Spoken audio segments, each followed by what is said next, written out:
तर इस्रायल आणि इराणच्या सुरू असलेल्या युद्धाच्या रूपानं आता तिसरं महायुद्ध भडकतंय की काय अशा चर्चा होत आहेत आणि या सुरू असलेल्या युद्धाच्या पार्श्वभूमीवर आमचं हे विशेष बातमीपत्र आहे। खरं तर इस्रायल आणि इराणमध्ये अतिशय घातक असे क्षेपणास्त्र मिसाईल्सचे हल्ले होत आहेत, बॉम्ब हल्ले होत आहेत। अनेक नागरिकांचं तेहरानमधनं पलायन झालेलं आहे आणि या पलायनामुळे तेहरानच्या रस्त्यावर ट्रॅफिक जाम झालेला आहे। अनेक जण हे तेहरानमधून आता पलायन करतायत। आपलं राहतं घर सोडण्याची वेळ या तेहरानच्या नागरिकांवर आलेली आहे आणि आपण पाहतोय या क्षणाची दृश्य।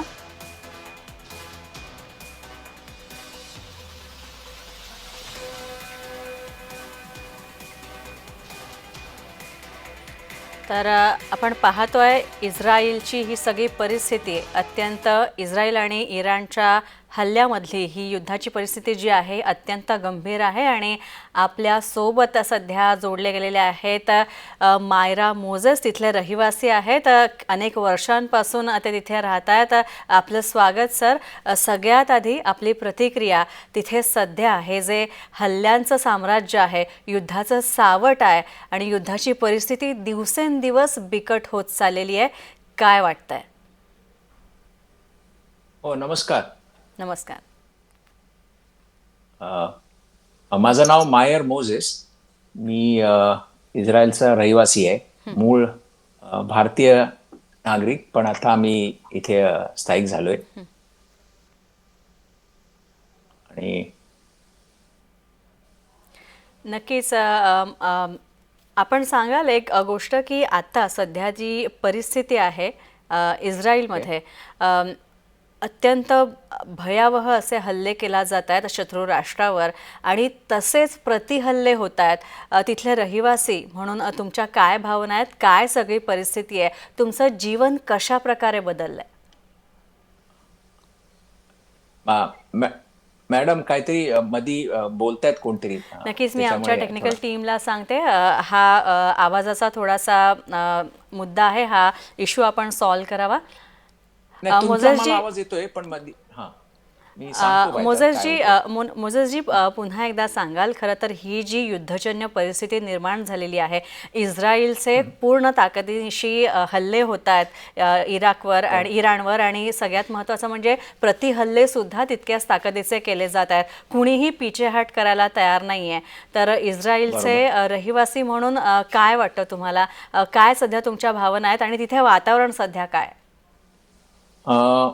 वातावरण म्हणजे आता असं आहे की ही लढाई जी आहे ती अ, म्हणजे चांगले विरुद्ध वाईट असं चाललेलं आहे। आणि हल्ले जे होतात ते बघा, ही ही लढाई काय इस्रायलने सुरू केलेली नाही। ते अ, इस्रायलचं म्हणजे ते संपुष्ट करायला बघतात, मारायला बघतात, म्हणजे ते न्यूक्लिअर वगैरे सगळे। आणि त्यांच्यावर जर हल्ला केला नाही तर उद्या ते जे बॉम्ब पाठवत होते, म्हणजे ही लढाई सुरुवात कुठे झाली की 7 ऑक्टोबरला गाझाचे जे प्रकरण झालं त्याच्यानंतर हे पुढे गेलं आणि हे वाढतच गेलं, म्हणजे हे वाढतच गेलं। आणि जसं त्यांची माणसं आहेत ही, म्हणजे इराण सगळं करते आणि मागे बसून मग हमास, हिजबुल्ला, हुती हे सगळे हळूहळू सगळी प्रक्रिया सुरू होती।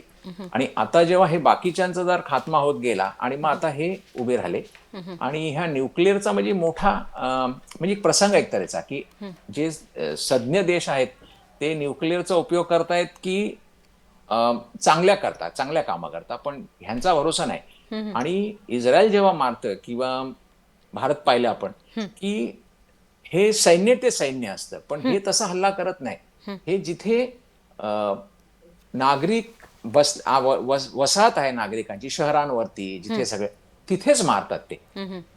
म्हणजे ते जाणून बुजून हल्ला कर, म्हणजे ते तुम्हाला म्हणजे धोकाच आणि तऱ्हेचा तुम्हाला म्हणजे दगाफटकार करायचा तसा, म्हणजे आणि भीती निर्माण करायची, तुमच्या मानसिक तणाव आणायचा, मायर असे म्हणजे मायर मला बलस। एक मायर मला एक सांगाल की आता तुम्ही जिथे राहताय त्या त्या परिसराविषयी जरा सांगा आणि तिथे आता सध्या परिस्थिती काय? सांगतो ना, सांगतो। आता हे शुक्रवारपासून हे सुरू झालं, जेव्हा इस्रायलनी त्यांच्यावर हल्ला केला आणि अगदी. दुपारी सकाळी 3-3:30ला. त्याच्यानंतर मग त्यांचे पण आम्ही ह्यांनी जे केलं ते तर वाचतं, सगळ्यांना कल्पना आहे काय काय केलं. मग त्यांच्याकडनं पण यायला लागले आणि ते कसे साधारण 300, 400, 500 असे रॉकेट येतात, रॉकेट, बॅलिस्टिक मिसाईल्स वगैरे असे येतात. आणि हे म्हणजे वेळी अवेळी, म्हणजे रात्री दर तासाला, म्हणजे 2दा-3दा असे. आणि त्याच्यात कसं आहे की इस्रायलला जे आयर्न डोम ज्याला म्हणतो, म्हणजे लोखंडाची छत्री, म्हणजे ती कशी दिसत नाही पण ती आहे. बचाव प्रक्रिया आहे ती. हं. आणि ते सायरन झाल्यानंतर मग आम्हाला जिथे म्हणजे स्ट्रॉंग रूम्स, म्हणजे बंकर्स आहेत वगैरे, तिथे जावं लागतं. आता नवीन बिल्डिंग प्रमाणे तुमच्या घरात पण आहे, तर माझ्या घरातही बंकर आहे. अगदी. आणि त्या सकाळी, म्हणजे 16च्या सकाळी जेव्हा हे झालं, म्हणजे 4:18ची वेळ होती, त्याच्या आधी थोडंसं झालं. आणि माझ्या घरात मी, माझी पत्नी व माझ्या 2 मुली होत्या. तर हॉल आणि मुलीची बेडरूम जशी रोड साईडला आहे, रस्त्याच्या दिशेला, मेन रोडच्या ह्याच्या, आणि माझी आतल्या दिशेला आहे, जी स्ट्रॉंग रूम आहे तिथे.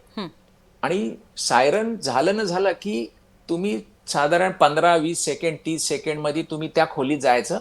जास्तीत जास्ती मिनिट किंवा 1.5 मिनिट, जे म्हणजे त्या नक्कीच. दिशेने माया, जशी वेळ मला द्या. मला एक सांगाल, खरं तर सध्याच्या क्षणाला जर तुम्हाला ही टी व्ही स्क्रीन दिसत असेल जय महाराष्ट्राची, तर मी तुम्हाला सांगू इच्छिते की सध्या जय महाराष्ट्राच्या टी व्ही स्क्रीनवर एकीकडे तुम्ही बोलता आणि दुसरीकडे विंडोमध्ये तुमच्या घराचे आम्ही दृश्य दाखवतोय, तुमच्या घराचे व्हिज्युअल्स चालत आहेत, ज्यात सगळं साहित्य ब्लास्ट झाल्यानंतर त्याच्या व्हायब्रेशनने, त्याच्या कंपनाने, ब्लास्टच्या कंपनाने तुमच्या घरातलं साहित्य सगळं अस्ताव्यस्त झालेलं, मोडतोड झालेली ही दृश्य आम्ही पाहतोय. खरं तर खूप कठीण, म्हणजे कल्पना न केलेलीच बरे की सध्या तुम्ही कोणत्या परिस्थितीत राहताय. तर काय सांगाल या परिस्थितीविषयी? म्हणजे तेच सांगत होतो की ज्या वेळेला हा सायरन झाला, ज्या वेळेला जे घडाच्या अगोदर, त्यावेळेला मी आणि मिसेस होतो. जसं सायरन झाल्या माझी मिसेस बाहेर धावली आणि मुली पण उठल्या होत्या. आणि त्या अशा उठून आमच्या रूम मध्ये, त्या स्ट्रॉंग रूम मध्ये आल्या. दार बंद नाही करतोय तो धमाका झाला. त्या धमाक्यामध्ये माझ्या स्ट्रॉंग रूमचा दरवाजा सुद्धा तुटला आणि माझ्या धाकट्या मुलीवर कोसळला तो.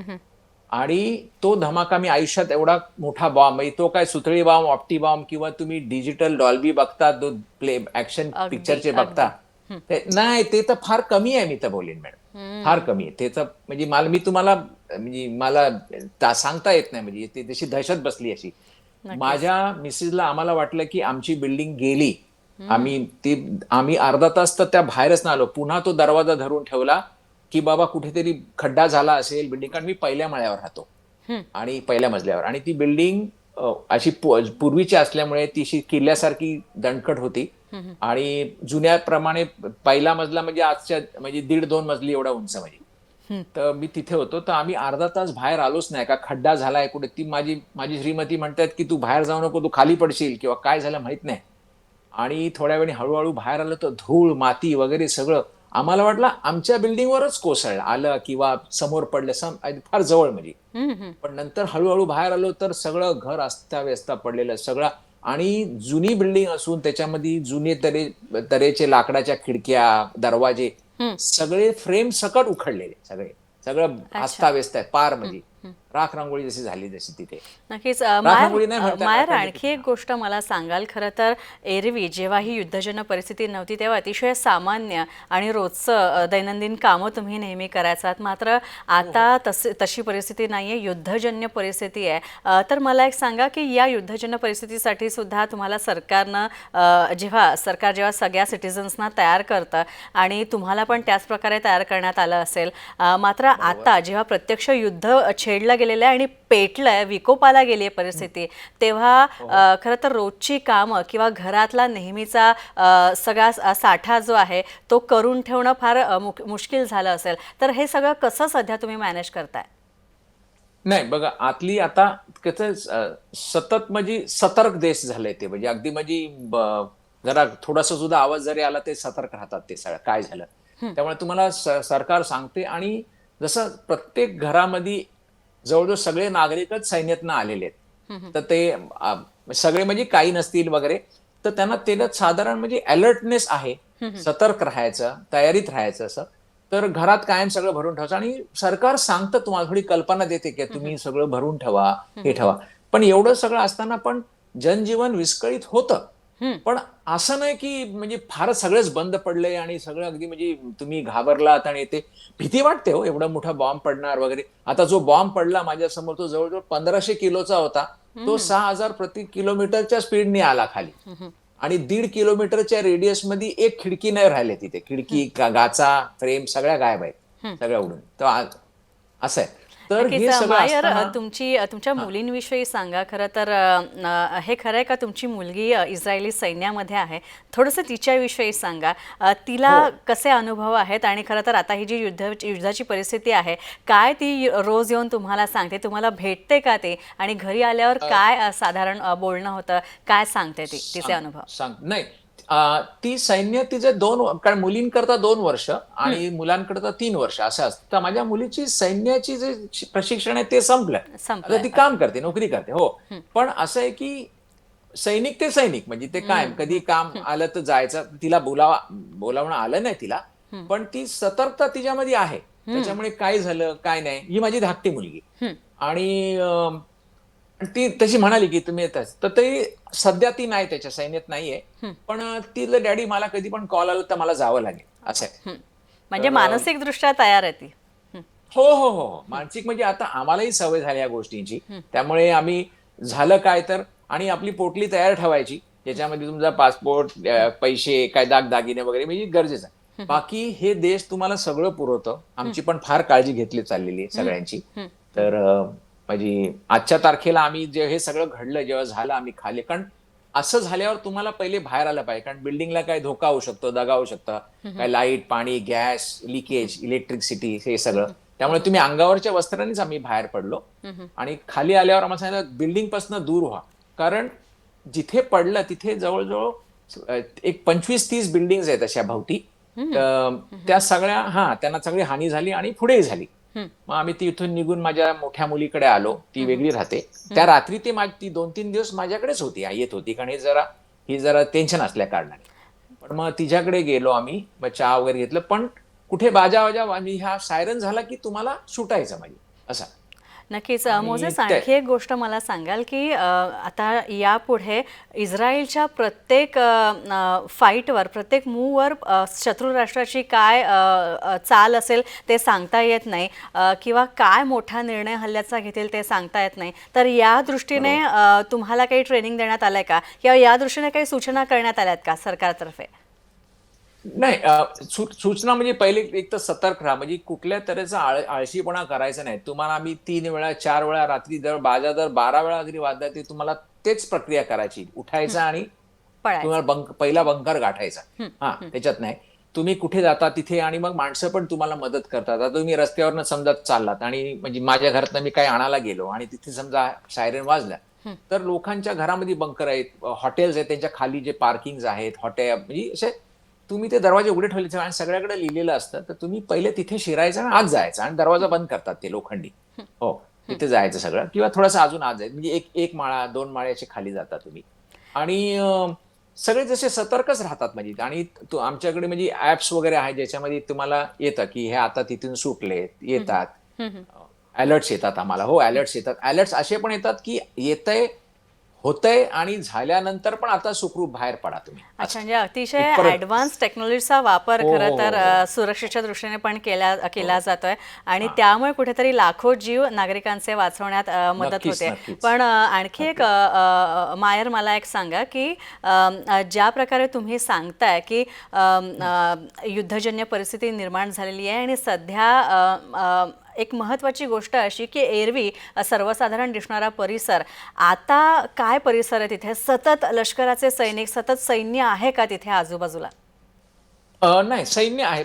पोलीस जे झाल्या पहिले पोलीस येतात, अँब्युलन्स येते, फायर ब्रिगेड येते आणि प्लस नागरिक जे, कारण बहुतेक नागरिक पण सैन्यातनं आले तर ते प्रत्येक हातभार लावतात. सगळे एका दुसऱ्याला मदत करायला येतात. तुम्हाला सांभाळून घेतात ते. ते सगळी प्रक्रिया ते अगदी व्यवस्थित करतात आणि सगळं म्हणजे मी सुद्धा जेव्हा गरज पडली तर मी, माझे मिसेस आणि मुली सुद्धा आम्ही जातो मदत करायला. म्हणजे सैन्याला जेवण जातं वगैरे, जे कमीत कमी तुम्हाला. त्यामुळे ही तुमच्यावर. आणि सर्वात सुंदर गोष्ट म्हणजे ह्याच्यामध्ये म्हणजे रुलिंग पार्टी आणि विरोधी पक्ष सगळे एक असतात. ह्या लाईनवर सगळे कॉमन आहे. अगदी याच्यात काय स्वाभाविक मध्ये आहे. जेव्हा देशावर संकट येतं तेव्हा सगळे राजकीय पक्ष सुद्धा मायर हो एकत्र येतात. ते मात्र मायर बरं. एक सांगाल की आता सध्या तिथे परिस्थिती शांत आहे. शेवटचा हल्ला कधी झाला होता ताजा ताजा? सांगतो ना, शेवटचा हल्ला काल रात्री जवळजवळ 1-1:30 वाजता, दोन दोन दोन वाजता बोला ना, ते असे लागोपाठ दोनदा तीनदा झाले. म्हणजे आणि आता कसं आहे की आम्हाला ते झाल्यानंतर त्या दिवसामध्ये आम्हाला ते सेंटर्स उभे केले आमच्या त्या भोवत्या एरियाच्या भोवती, आणि ते व्हॉलेंटियर्सनी आम्हाला मग सगळी नोंदणी वगैरे केली, नाव वगैरे घेतलं, तुम्हाला हवं का वगैरे. मध्ये मग आम्ही एका मुलीकडे आलो. मग मध्ये माझी मिसेस काम करते त्या हॉटेलने आम्हाला आसरा दिला का तुम्ही थांबा इथे, जेवा वगैरे सगळे करा. आणि मग एरिया तुम्हाला एक हॉटेल अलोकेट करते. तर आम्हाला एक चांगलं डिसेंट असं 4 स्टार हॉटेलमध्ये आम्हाला रूम दिले, जिथे आम्हाला सगळं दोन म्हणजे मुलींना एक रूम आणि आम्हाला दोघांना एक रूम, आणि त्याच्यामध्ये तुम्हाला सकाळचं जेवण, दुपारचं जेवण आणि रात्रीचं, म्हणजे प्रॉपर हॉटेलमध्ये तुम्ही राहताय जसं ना, म्हणजे गेस्ट कसे राहतात तसे अगदी. तिथे तुम्हाला एक प्रत्येक हॉटेल असे जवळजवळ 12-15 हॉटेल असे एंगेज करतात. ज्याप्रमाणे ही मोठं झाल्यामुळे जास्ती माणसं आहेत, आणि काही काही लोक आपल्या मुलांकडे जातात, काही वयस्कर असतील तर असे असे पण आहेत. तर आमच्याकडे नाही, तर आम्ही हॉटेल दिलं. आणि नंतर जे घर आहे ते पहिले म्युन्सिपाल्टी येऊन ते सगळे आता आम्ही थोड्या वेळ जाऊन आलो, तिथे साफसफाई केली. कारण काचाचा सडा पडलाय तिथे, मेटल पडले, हे बऱ्याचशा गोष्टी, लाकूड तुटलेला, कूस लागू शकतो, काही होऊ शकतं तुम्हाला.